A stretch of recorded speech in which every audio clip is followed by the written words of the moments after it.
Welcome to my channel and Victoria Memorial vlogs. So আমি আজকে Victoria Memorial চলে এসেছি।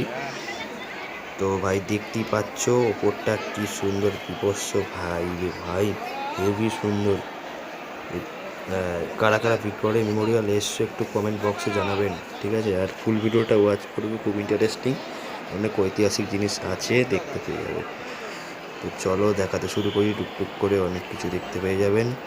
ওই জন্য বলছি ফুল ভিডিওটা ওয়াচ করো, লাইক করো, শেয়ার করো, দেখতে থাকুন। অ্যান্ড ওই যে ওখানে দেখা যাচ্ছে ওইখানেকার ফটো আছে, দেখি চলো আস্তে আস্তে চলি। চলো সবাই যাচ্ছে, আমারও যাচ্ছে, আস্তে আস্তে যাই। ফুল ভিডিওটা কিন্তু ওয়াচ করতে কেউ ভুলবে না। এখানের মধ্যে উর্দু না তামিল কি ভাষায় লেখা আছে বেশ। আর এখানে ছবি, দেখতে থাকো পুরো ভিডিওটা, ফুল ভিডিও ওয়াচ করবে কিন্তু। আর গাইস কারা কারা এসছো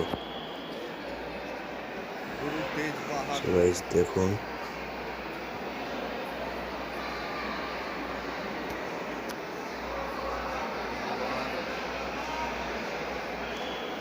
তো চলো এবার আর একটা জায়গায় যাই, আস্তে আস্তে যাই।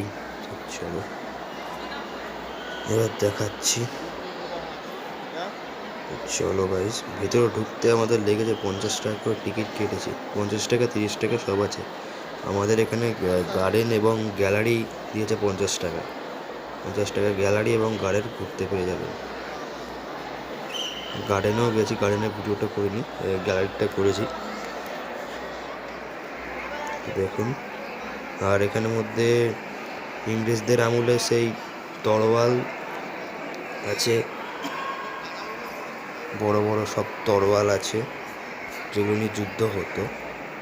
তরোয়াল আছে, দেখতেই পাচ্ছ কি বড় বড়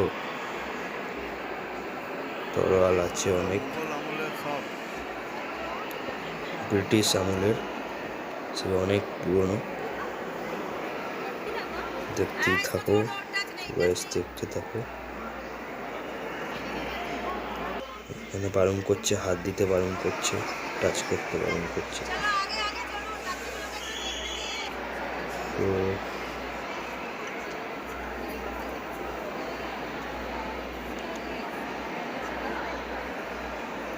এবার চলো আর এক জায়গায় যাওয়া যাক।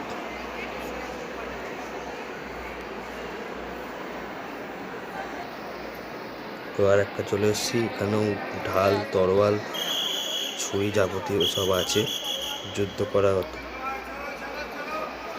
ঢাল আছে, তরোয়াল আছে, সোরপুর সব আছে বড় বড়। নিচের এখানে কি রাখা আছে এটা কেউ বলতে পারবে কি আছে এটা? নামটা একটু বলো। সাপের মতন আর একটা জায়গায় চলে এলাম গাইস। এখানে দেখতেই পাচ্ছ সেই কামান, এই হচ্ছে কামান, লেখা আছে হিন্দিতে এবং ইংলিশে।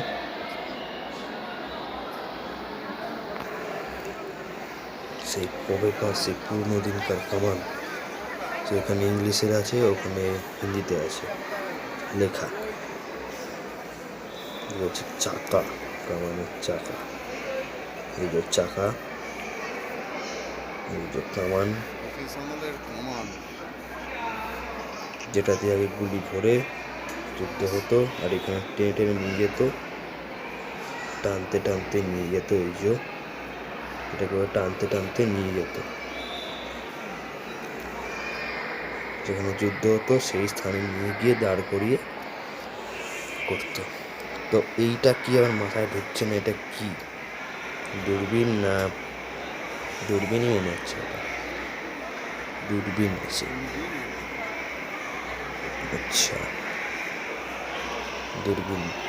তারপরে চলে এলাম ওই জায়গায়। এইখানে হচ্ছে অ্যাটাক করার আগে যেটা হয়েছিল, মানে ম্যাপটা বানানো হয়েছে, মানে কোথায় কি কি করে করা যায় অ্যাটাকটা, পুতুল দিয়ে করানো হয়েছিল, মানে পুতুল দিয়ে সাজিয়ে তোলা হয়েছে এটা। মানে এইটা হচ্ছে দেওয়া হয়েছে নদীর পাশে, কোথায় কে কী করে সৈনিকরা যাবে, কী করে ওটাকে দখল করবে এবং অ্যাটাক করবে মানুষ, এটাই দেখানো হয়েছে, দেখতে থাকো।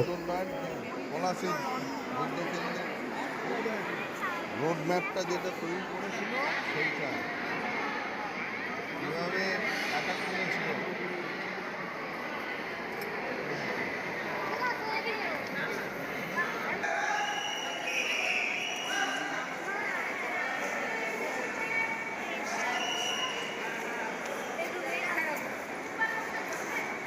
গাইস এবার আসছে রাইফেল পাইফেল আছে, দেখছি গুলি আছে, বন্দুক আছে, এগুলো দিয়ে যুদ্ধ হতো আমাদের স্বাধীনতা সংগ্রামী এবং এনারা করতেন, এনাদেরই বন্দুক।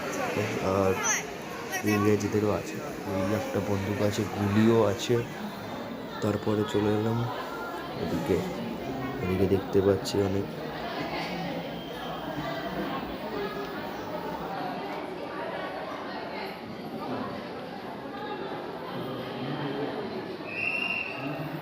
দেখাচ্ছি। এবার দেখাচ্ছি যে কিছু পুরনো লেখা পেপারস অ্যান্ড আগেকার পতাকা, ইন্ডিয়া এইভাবে এসছে পতাকাগুলো, সেগুলো দেখাচ্ছি। সো দেখতে থাকুন। এখানে পেপারস এবং কিছু ফটোস পুরনো দিনকার, বহু পুরনো, যেখানে স্বাধীনতা সংগ্রামীরা লিখে গেছেন। নেতাজি সুভাষচন্দ্র বোস, বিনয় বাদল দীনেশ, স্বামী বিবেকানন্দ, এনারা লিখে গেছেন। তাদের কিছু ফটো এবং পেপারস এবং আমাদের ভারতের ফ্ল্যাগ কীভাবে হয়েছে, আর লাল কেল্লার ফটো। এখানে পেপারগুলো দেখতে পাচ্ছ, লাল কেল্লার ফটো দেখতে পেয়ে যাবে। এই হচ্ছে আমাদের পতাকা, আগে ছিল, এখন যেটা দাঁড়িয়েছে চক্র, অশোক চক্র আছে মিডলে, এই লাল কেল্লা। সো দেখে নাও একবার। গাইস আজকের জন্য এইখানেই শেষ করছি ভিডিওটা। ফুল ভিডিওটা ওয়াচ করেছে বলে খুব ধন্যবাদ, পুরো ভিডিও ওয়াচ করার জন্য ধন্যবাদ। এরকমই সাপোর্ট করতে যাবেন।